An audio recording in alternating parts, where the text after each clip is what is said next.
I've made many, I mean, many mistakes over the years, and some are embarrassing, and some are really easy to make. Today, I want to help you avoid some of those mistakes. Now, I've done a lot of things right after many decades of collecting records. And I know saying many decades makes me sound old, which I am. But along the way, I have done a lot of things right. I'd say 90% of the records I own are in great shape.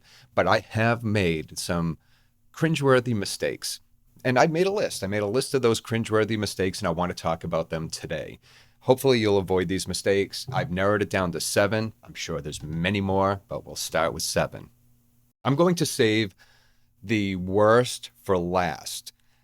But let's just hop right in and start with number 1. Now, buying used records is not the mistake. Don't get me wrong. The mistake is not examining them before you purchase them, especially if it's an expensive record or costs, $20 or more. Always check it out. If it's a $5 record and you're in a rush, just grab it. But I've made that mistake many times. I love walking into used record stores, especially if I'm in a new town or a new city. I love to support the indie record stores, the small used record shops. And I also have a hard time leaving empty-handed. It almost feels like a crime to leave empty-handed. So I'm always looking to see, is there something here that I don't already own, which is difficult because I own a lot of records in the genres that I enjoy. But when I do find something, it's like discovering buried treasure. I love that feeling, and I always seek it out. But in my excitement, I do sometimes forget or neglect to truly examine the record. That's the mistake. So unless money is no object, just take a few minutes, examine the record, just hold it up to the light at eye level, check to see if it's warped. Can you see any scratches? Now, I've been burned by doing this too quickly, buying a record, bringing it home, cleaning it, only to find that there's a problem with the record. And it could have all been avoided had I just taken a few moments to examine it. And I will sometimes see people in a record store up at the register purchasing a handful of records or an armful of records that I know they didn't look at. And I'm always hoping that they're not disappointed when they get home. So let's move on to mistake number 2.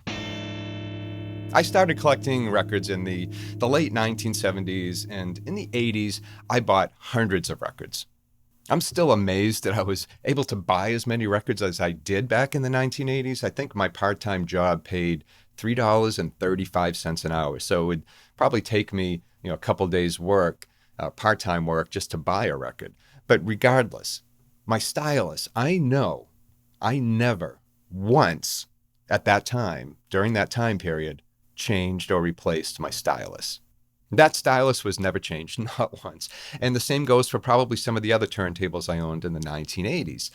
And in my teenage brain, I thought, well, they're supposed to be diamond tipped, and aren't diamonds the hardest substance on earth? So they're forever, right? Well, of course not.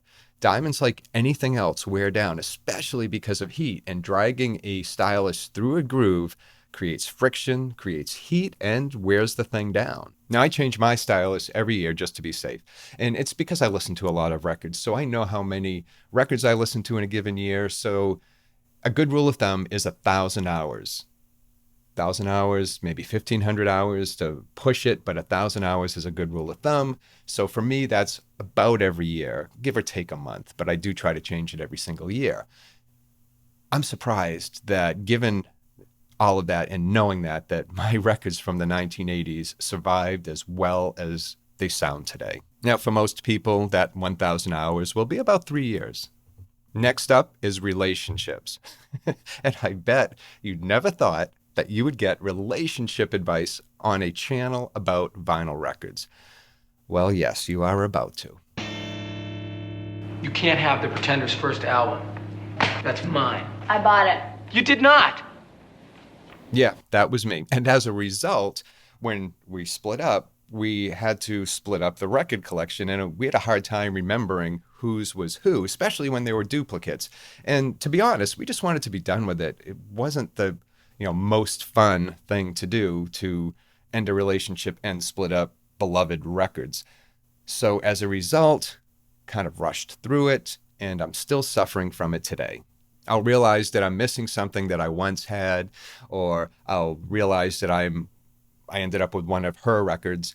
And how do I know it's one of her records? Oh, because she had this habit of writing on the labels. She'd put stars next to the songs that she liked when she was younger. Oh, well, it is first world problems, but it's still a mistake that I wish I hadn't made. Can you imagine going into a relationship with someone who owns records and saying something like this? Hey, maybe we should keep our records separate in case we break up. The next one is actually more of a music mistake than a vinyl record mistake, because I realized what a snob I was. Yes, I was a music snob, just like I'm a beer snob. If you don't believe me, ask my wife. There were bands that I discounted because of one or two songs, or because everybody else liked them, which is a really stupid reason when you think about it. So as I got older, I found myself liking the bands and then searching out those first pressings, which are old now, but of course when I was younger they weren't old. I'm going to give you two examples of this too. One is Def Leppard, and hopefully I'm not making any enemies here, but when I was a teenager, I didn't give them much thought. I just thought it was all hype.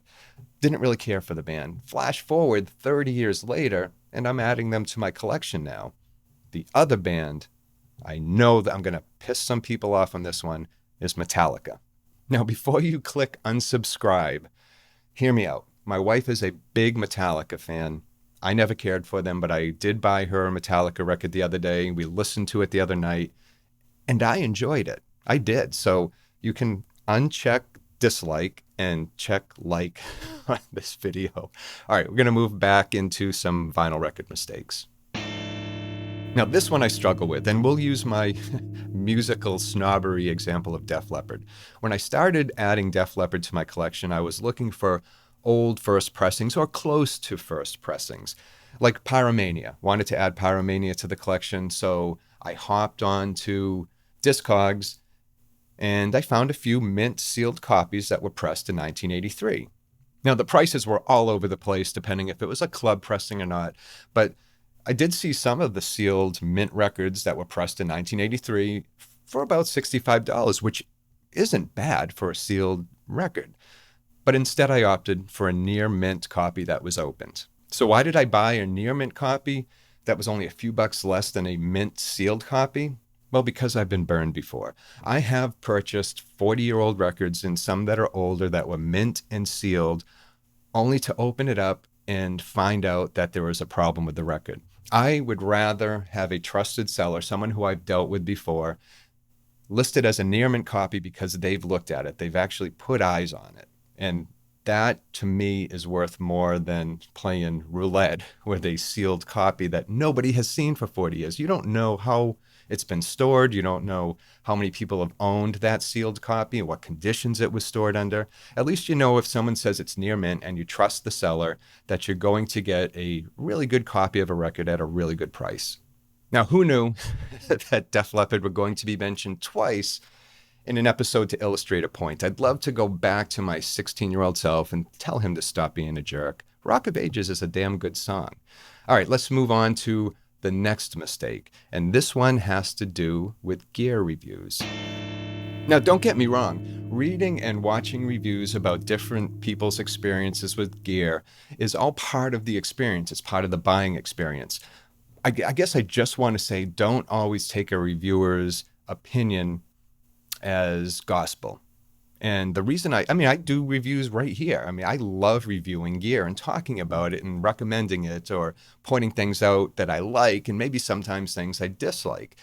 But you have to remember, this is all subjective. It's all just my opinion. It's the same with any other reviewer out there. So if somebody says that they don't like a piece of equipment because it doesn't sound or it's not to their liking as far as the sound goes, maybe read some other reviews, or if you have a chance to audition the equipment and hear it for yourself, maybe have a return policy where you can hear it in your home and then send it back if you don't like it. That would be the perfect scenario. But don't always listen to the reviewers to make a judgment, especially for a piece of gear that's a few $100s. Now, I've been very fortunate to have very little to criticize about the equipment I review, and that's mainly because I'm very selective in what I review, and it's either because I purchased it myself or it's a product that I respect and I've reached out to the manufacturer and asked if I could review it because I know my viewers would enjoy seeing it. But still, like I said, reviews are subjective. What I like might not be what you like. But there are some reviews or some things that aren't subjective. Like when I tested the horizontal forces acting on a tone arm with the Wally skater. That's objective and it's evidence-based. Now, if I say a particular cartridge sounds bright, well, that's my ears. That's my experience. And as I get older, treble or brightness bothers me more than it used to. So again, it's very subjective. What bothers my ears might not bother yours. And if I was 20 years younger, I might say that cartridge is perfect. This is all a journey, and I'm as much of a student as you are.